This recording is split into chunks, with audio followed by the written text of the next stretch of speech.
একদিকে ভারত বাংলাদেশের যুদ্ধের দামামা, অন্যদিকে বিএনপি ও অন্তর্বর্তীকালীন সরকারের বাকবিতণ্ডা। আর এরই মধ্যেই আমাদের হাতে এসে পৌঁছেছে আজকের সর্বশেষ বাংলা সংবাদ। শুরুতেই শিরোনাম, বিডিআর হত্যা ৫ কর্মদিবসে তদন্ত কমিটি অথবা কমিশন।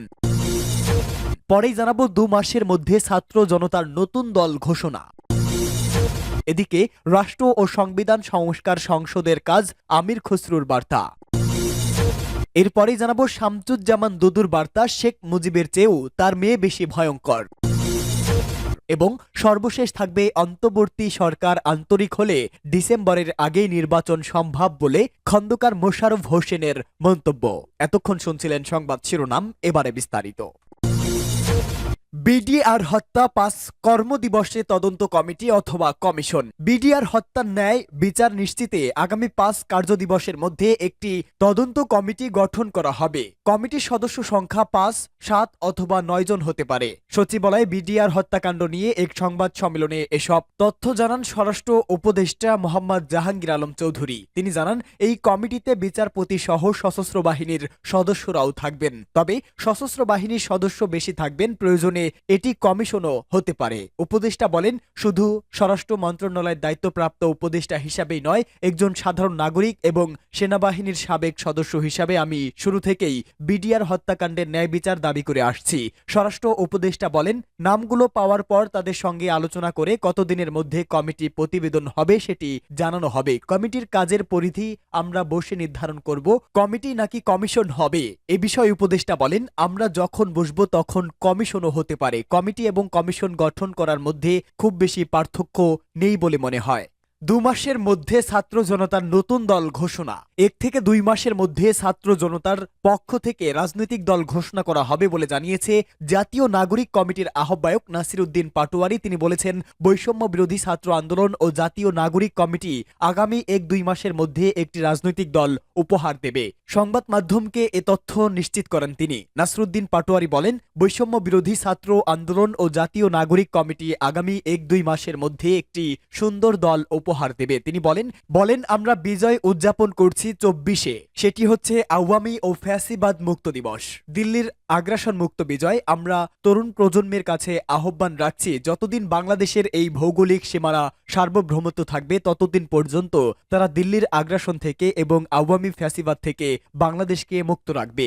জাতীয় স্মৃতিসৌধে পুষ্পার্ঘ অর্পণকালে তার সঙ্গে ছিলেন জাতীয় নাগরিক কমিটির সদস্য সচিব আক্তার হোসেন সহ সংগঠনটির বিভিন্ন পর্যায়ের নেতাকর্মী। উল্লেখ, ৮ সেপ্টেম্বর জাতীয় নাগরিক কমিটির নামে ৫৫ সদস্যের প্ল্যাটফর্ম যাত্রা শুরু করে। এই প্ল্যাটফর্মের আহ্বায়ক ছিলেন নাসির উদ্দিন পাটোয়ারি এবং সদস্য সচিব ছিলেন ঢাকা বিশ্ববিদ্যালয়ের কেন্দ্রীয় ছাত্র সংসদের সাবেক সমাজ কল্যাণ সম্পাদক আক্তার হোসেন। জানা গেছে, নাগরিক কমিটির লক্ষ্য অন্তর্বর্তী সরকারকে সহায়তা করা ও এই সরকারকে জবাবদিহির আওতায় আনা এবং জনস্বার্থে নীতি নির্ধারণে প্রভাব রাখা। এছাড়াও নাগরিক কমিটির কাজগুলোর মধ্যে রয়েছে বিদ্রোহীদের গণতান্ত্রিক আকাঙ্ক্ষা সমুন্নত রাখা, ছাত্র ও নাগরিকদের গণহত্যায় জড়িতদের বিচার নিশ্চিত করা এবং রাষ্ট্রীয় প্রতিষ্ঠান সংস্কারে অন্তর্বর্তী সরকারকে সহযোগিতা করা।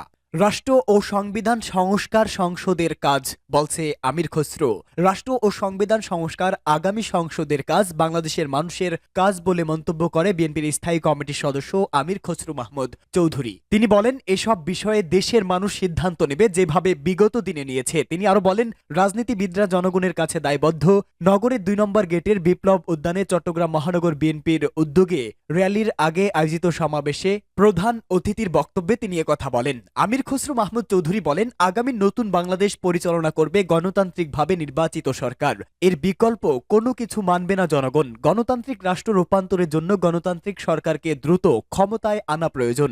মুক্ত বাংলাদেশ ফ্যাসিবাদদের কোনো ঠাঁই হবে না। গণতান্ত্রিক সরকারকেই রাষ্ট্র ক্ষমতায় আসতে হবে, তাহলে জবাবদিহিতা থাকবে, আইনের শাসন কায়েম হবে। তিনি বলেন, আগামী দিনের সংস্কারের কথা যদি বলা হয়, তাহলে আমরা যে ৩১ দফা সংস্কারের প্রস্তাব দিয়েছি, প্রতিজ্ঞা করেছি, বিএনপি সহ প্রায় ৫০টি দলের ঐক্যমতে আমরা আমাদের ৩১ দফার সংস্কার পরিপূর্ণভাবে পালন করব। তিনি আরো বলেন, এখন কি সংস্কার হবে না হবে আমরা সেটা সহযোগিতা করতে রাজি আছি। এটা যাদের কাজ সেটা হচ্ছে আগামী সংসদের কাজ, সেটি হচ্ছে বাংলাদেশের মানুষের কাজ। বাংলাদেশের মানুষ সিদ্ধান্ত নেবে যেভাবে বিগত দিনে নিয়েছে। বিগত দিনের রাজনীতিবিদরা যেহেতু সফল হয়নি, তার জন্য রাজনীতিবিদরা জনগণের কাছে দায়বদ্ধ থাকবে এবং রাজনীতিবিদরা তার পরিপ্রেক্ষিতে তাদের আগামী দিনের রাজনৈতিক পথ সঠিক পথে চালাবে, সেটাই গণতন্ত্র। এর বাইরে যাওয়ার কোনো সুযোগ নেই। শেখ মুজিবের চেয়ে তার মেয়ে বেশি ভয়ঙ্কর বলে মন্তব্য শামসুজ্জামান দুদুর। বিএনপির ভাইস চেয়ারম্যান শামসুজ্জামান দুদু বলেছেন, শেখ মুজিবের চেয়ে তার মেয়ে আরো বেশি ভয়ঙ্কর। হাসিনা আবার নাকি ফিরে আসার চিন্তা করেছে। আসেন, আপনাকে জবাবদিহি করতে হবে। কত মানুষকে আপনি খুন করেছেন, কত লাখ হাজার কোটি টাকা পাচার করেছেন, কেন গণতন্ত্র হত্যা করেছেন, বাংলাদেশের মানুষকে আপনি ভারতের দাসত্বে রূপান্তর করেছিলেন, তারও জবাব দিতে হবে। বিকেলে রংপুরে বিএনপির র্যালিতে অংশ নিয়ে তিনি এসব কথা বলেন। দুদু বলেন, 16 বছরের ইলিয়াস আলীসহ 20,000 বিএনপি নেতাকর্মীকে গুম ও নিখোঁজ করা হয়েছে।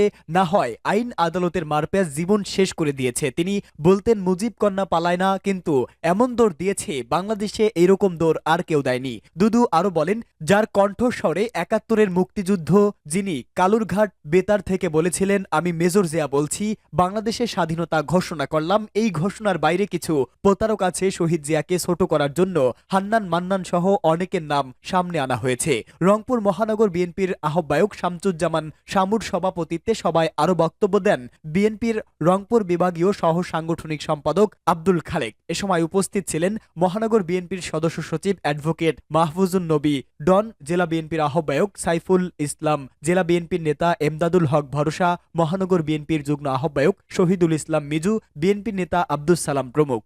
অন্তর্বর্তী সরকার আন্তরিক হলে ডিসেম্বরের আগেই নির্বাচন সম্ভব। বিএনপির স্থায়ী কমিটির সদস্য ডক্টর খন্দকার মোশাররফ হোসেন বলেছেন, বর্তমান অন্তর্বর্তী সরকার ও নির্বাচন কমিশন আন্তরিক হলে আগামী ডিসেম্বরের আগেই সুষ্ঠু, নিরপেক্ষ ও গ্রহণযোগ্য নির্বাচন দেওয়া সম্ভব। আর তা করা গেলে এই সরকার এবং সাধারণ মানুষের জন্য মঙ্গলজনক হবে। কারণ আমরা দেখেছি অনেক ষড়যন্ত্র হচ্ছে। বিকেলে কুমিল্লা বিজয় দিবসের র্যালির শুরুতে সমাবেশে প্রধান অতিথির বক্তব্যে তিনি এসব কথা বলেন। খন্দকার মোশাররফ হোসেন বলেন, বাংলাদেশের জনগণ প্রত্যাশা করে এই সরকার খুব দ্রুত সময়ের মধ্যে একটি নির্বাচন ব্যবস্থা করে দেবেন। এদেশের মানুষই চায় এই সরকার একটি নির্বাচনের মধ্য দিয়ে দেশের সার্বভৌমত্ব ও গণতন্ত্র আরো শক্তিশালী করবে। কুমিল্লা দক্ষিণ জেলা বিএনপির আহ্বায়ক আমিন উর রশিদ ইয়াসিনের সভাপতিত্বে সমাবেশে বিশেষ অতিথি ছিলেন বিএনপির কেন্দ্রীয় নির্বাহী কমিটির সাংগঠনিক সম্পাদক অধ্যক্ষ সেলিম ভুইয়া, সহ সাংগঠনিক সম্পাদক মুস্তাক মিয়া, কুমিল্লা মহানগর বিএনপির আহ্বায়ক ওবায়তুল্লাহ রাবি, আবু জেলা বিএনপির সদস্য সচিব